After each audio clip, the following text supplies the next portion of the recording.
هل الشخصية النرجسية دي متعلقة بأبراج معينة ولا هي ممكن تبقى في أي شخص أيا كان برجه إيه؟ لا ملهاش علاقة بالأبراج، أكتر ما ليها علاقة بسمات شخصية وبتربية، وبإن إحنا ما اكتشفناش. لما اكتشفنا الموضوع ده ما رحناش نتعالج. طب حلو جدا. إزاي نكتشفه أصلا؟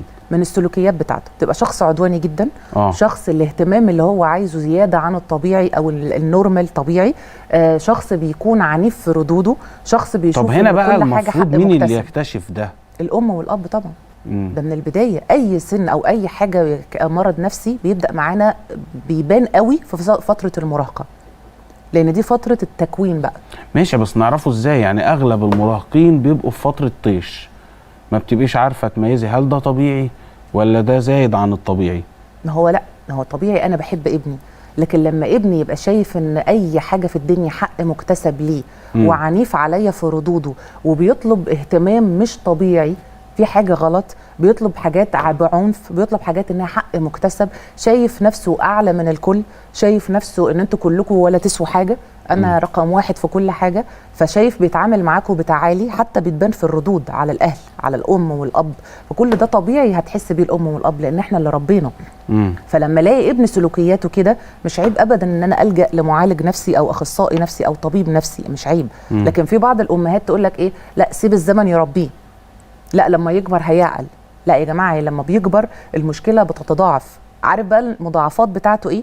انه اولا الشخص النارسيزم دائما مصاحب باكتئاب، دايما عنده اكتئاب لان هو مش راضي، مفيش حد بيرضي غروره، فعلى طول مكتئب، على طول عنده خوف انكزايتي اللي هو الخوف المرضي اللي هو من الوحده، انا خايف الناس تسيبني، فعشان كده دايما بطلب منك الاهتمام، عشان انا بحس بقيمه نفسي من خلال الاخر، مش انا، يعني انا مش عارف قيمه نفسي. عارف يعني هو هل هو ما عندوش الاكتفاء الذاتي؟ لا.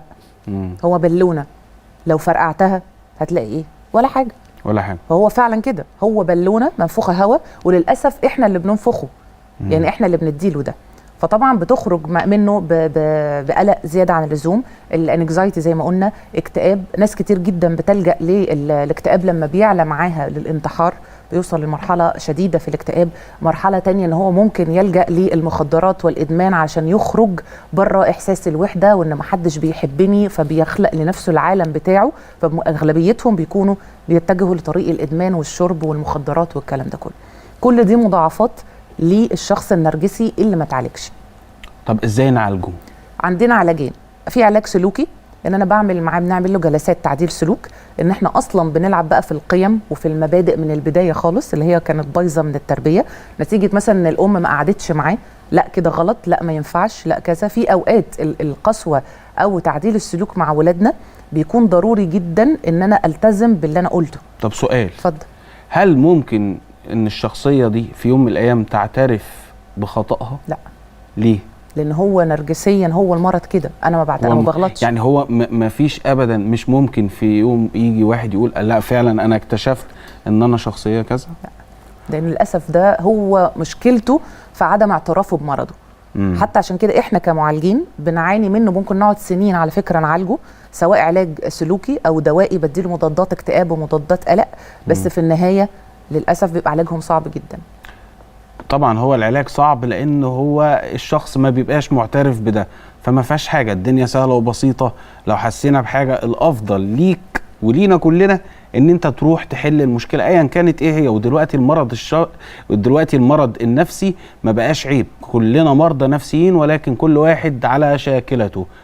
الحياه مليانه مشاكل وضغوطات كتير، وبنحتاج دايما ان احنا نراجع الدكتور او الطبيب النفساني علشان نقدر نقوم ونفوق تاني.